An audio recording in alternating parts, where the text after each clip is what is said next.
Hello everyone, मेरा नाम सुमीत है और आज की इस वीडियो में हम बात करेंगे DSSB PRT की स्ट्रेटेजी की। स्पेसिफिकली पार्ट ए की स्ट्रेटेजी करेंगे। पार्ट बी की स्ट्रेटेजी हम पहले की वीडियो में कर चुके हैं। तो प्रेजेंटेड बाय मी, मेरा नाम सुमीत है और इस बार की PRT के रिजल्ट में आई हैव स्कोर्ड 197। तो या इफ उससे क्रेडिबिलिटी बनती है तो let us begin with the strategy. Part A की अगर हम बात करें, जैसे हम सबको पता है कि पार्ट ए में बेसिकली कितने सब्जेक्ट्स होते हैं हमारे पास।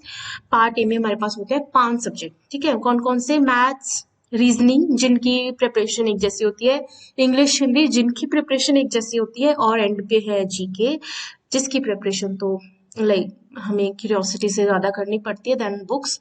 तो ये सब्जेक्ट्स हैं। सबसे पहले हम बात करते हैं मैथ्स और रीजनिंग की।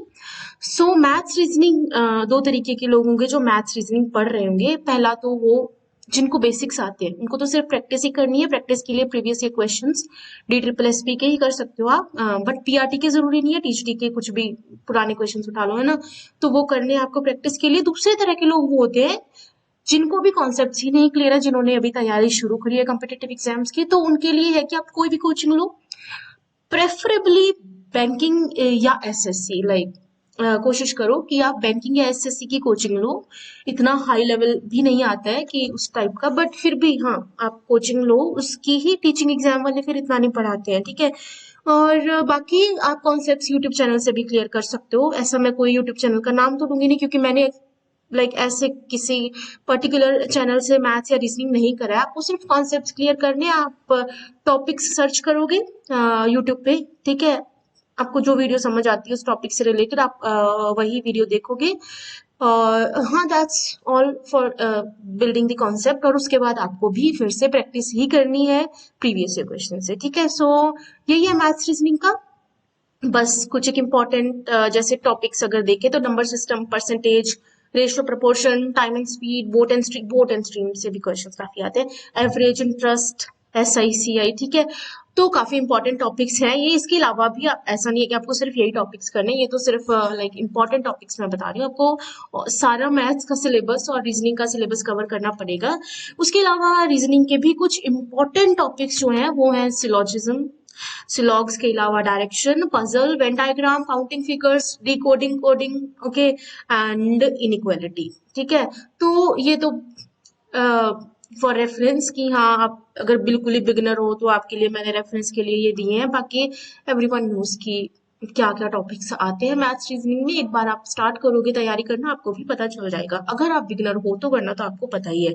तैयारी तो हमें सब चीजों की सब टॉपिक्स की करनी पड़ेगी।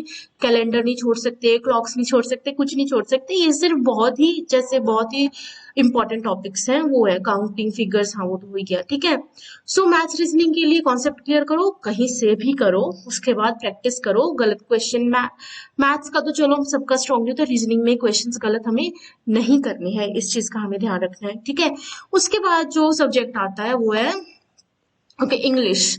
तो जिनके बेसिक स्ट्रॉन्ग है वो तो प्रैक्टिस ही करेंगे। ठीक है, इंग्लिश के लिए जिनके बेसिक, अब टीचिंग एग्जाम का क्या चीज होता है ना, वो क्या है, ईडियम फ्रेज वो तो सब में आते हैं, इसमें भी आएंगे नो डाउट। ठीक है, और उसके अलावा एरर्स सब में आती हैं, इसमें भी आएंगे। अब टीचिंग एग्जाम में आपको फैक्ट्स पूछ लेते हैं, ग्रामर के फैक्ट्स, टाइप ऑफ सेंटेंसेस कितने टाइप के होते हैं, या एक पर्टिकुलर सेंटेंस कौन सी टाइप का सेंटेंस है, नाउन्स की टाइप्स, ठीक है, प्रोनाउंस, ये सब वो थोड़ा बेसिक ग्रामर पूछ लेते हैं। अगर वो आपको नहीं आता है तो आई रिकमेंड चैनल इंग्लिश का। एक मिनट, मेरे को भूल गया चैनल का नाम, एक मिनट मैं अभी सर्च करके बताती हूँ। एक मिनट, लर्न इंग्लिश लैब करके चैनल है। अभी तो इनएक्टिव है ये चैनल, बट बहुत अच्छी ग्रामर आपको, बेसिक कॉन्सेप्ट टीचिंग एग्जाम के लिए बेसिकली आपको बहुत अच्छे से समझ आएंगे। उसके अलावा वो कैब प्रीवियस ईयर से कर सकते हो। ठीक है, कोई भी बुक SSC बैंकिंग की वो कैब से रिलेटेड, जिसमें मीडियम फ्रेजेस वो कैब होती है, वो आप ले सकते हो, और प्रीवियस ईयर पेपर से ही आपको प्रैक्टिस करनी है। बट बेसिक कॉन्सेप्ट्स आपको इंग्लिश के लिए तो टीचिंग एग्जाम्स के लिए तो आपको इंग्लिश के कॉन्सेप्ट्स क्लियर करने ही पड़ते हैं। So do that English, learn English lab करके चैनल, मतलब आई रिकमेंड दैट आपको जहां से भी समझ आता है वहीं से करो, बट बेसिक्स कर लो, क्योंकि ये टीचिंग का एग्जाम है, एक टीचर को बेसिक्स आने चाहिए, कितने टाइप का ये होता है, कितने टाइप का ये होता है, ये पर्टिकुलर एग्जाम्पल किस टाइप की है, ये सब चीजें आपको पता होनी चाहिए इंग्लिश के लिए, जैसे हिंदी के लिए पता होनी चाहिए, है ना। हाँ, तो नेक्स्ट सब्जेक्ट हिंदी है हमारा। हिंदी, अब हिंदी का ये है ना कि सबको आती होती है जो हिंदी स्टेट से होते हैं। मैं पंजाब से हूँ, मैंने हिंदी नहीं करी है, मतलब करी है ऐसा नहीं है, बट डी ट्रिपल एस में तो अच्छी खासी लेवल की हिंदी आती है। वो हिंदी मेरे को नहीं आती क्योंकि मैंने 8th तक करी थी, 10th का मैंने चलो दिया था बाद में, बट वो भी इस लेवल का नहीं आता है ना। तो उसके लिए लाइक एवरीवन रिकमेंड्स कि ग्रामर की बुक ले लो। मैंने भी ग्रामर की बुक ले ली, उसके लिए भी समझ आनी चाहिए ना। मेरे को ग्रामर की बुक समझ में नहीं आई थी जो मैंने ली थी, ली कौन सी थी, वो बहुत ही फेमस है, नाम तो मेरे को भूल गया है। सभी वही बुक रेकमेंड करते हैं, बट कोई भी ग्रामर की बुक हो, आपको कॉन्सेप्ट पता हो तभी आपको वो समझ आएगी। तो मेरे को नहीं आ रही थी वो समझ, फिर मैंने हिंदी पढ़ी थी अरुण सर से। ठीक है, अरुण सर का यूट्यूब चैनल भी है, Arun sir career will pay भी पढ़ाते हैं, तो वहीं से मेरे कॉन्सेप्ट क्लियर हो। हैंड रिटन नोट्स बनाए मैंने, किसी को चाहिए होंगे तो मैं वो भी प्रोवाइड करवा दूंगी। उनकी क्लासेस के नोट्स है मेरे पास, उन्हीं से ही मुझे हिंदी समझ आई थी, खुद से मेरे को हिंदी नहीं आती थी। ठीक है, इसीलिए मैं ज्यादा फोकस कर रही हूँ इस पे, क्योंकि बेसिकली सबको आती होगी तो आप प्रैक्टिस कर सकते हो, और अपने कॉन्सेप्ट तो किसी भी ग्रामर की बुक से आप रिवाइज कर सकते हो, उसमें कोई इशू नहीं है। तो ये हिंदी के बारे में है। उसके अलावा सब्जेक्ट हमारे पास आता है जनरल नॉलेज। सब पूछते हैं जीके में हमारे मार्क्स नहीं आते, जीके में हमारे मार्क्स नहीं आते। जीके मैंने बहुत पढ़ी थी, तो मेरी जीके थोड़ी स्ट्रांग थी, मेरी हिंदी कमजोर थी, मेरा मैथ्स कमजोर था, मेरी जीके थोड़ा लाइक ठीक है जीके, क्योंकि मैंने काफी पढ़ी है, क्योंकि मैंने यही सब्जेक्ट ज्यादा पढ़ा है। तो जीके का सिलेबस बहुत वास्ट होता है, आप सब कुछ कर भी नहीं सकते हो। ठीक है, फोकस पार्ट बी पे रखो, मैथ्स रीजनिंग आई रिकमेंड, अगर आपको आती है तो अच्छी बात है, बट आई रिकमेंड कि आप फोकस पार्ट बी पे रखो, उसकी साइकोलॉजी स्ट्रॉन्ग करो, है ना। और मैथ्स रीजनिंग स्ट्रॉन्ग करो, अपना इंग्लिश हिंदी स्ट्रॉन्ग करो। जीके का कोई वो है नहीं है कि कहीं से पूछ लेते, बट स्टिल आपको उतना आना चाहिए जितना सबको आता है, उसमें मार्क्स नहीं कटवाने हमें।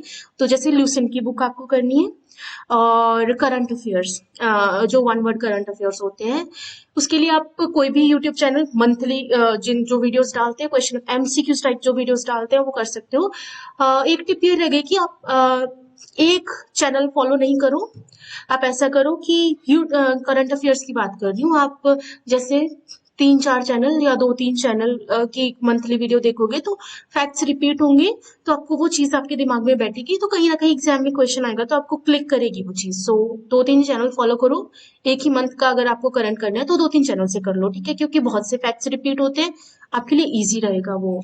ओके, इसके अलावा सब्जेक्ट वाइज प्रैक्टिस करो, पॉलिटी की अलग से, इकोनॉमी की अलग से, ज्योग्राफी हिस्ट्री सब अलग अलग प्रैक्टिस करो। Text book is the app जो मैंने यूज करी थी।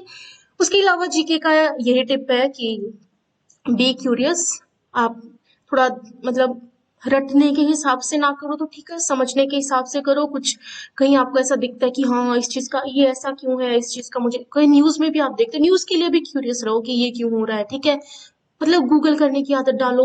कभी कभी हम ऐसी चीजें गूगल करके पढ़ लेते हैं जो कभी कभी एग्जाम में आ भी जाती हैं और बहुत हेल्प करती हैं। जरूरी नहीं है जो आप बुक पढ़ के गए उसी में सब कुछ आएगा। तो जीके के लिए क्यूरियोसिटी होना बहुत जरूरी है। तो यही टिप रहेगी कि 2-3 चैनल फॉलो करो और क्यूरियस रहो। बाकी बुक तो हमें पढ़नी है, ठीक है, और प्रैक्टिस भी हमें करनी है, उसमें तो कुछ डाउट ही नहीं है।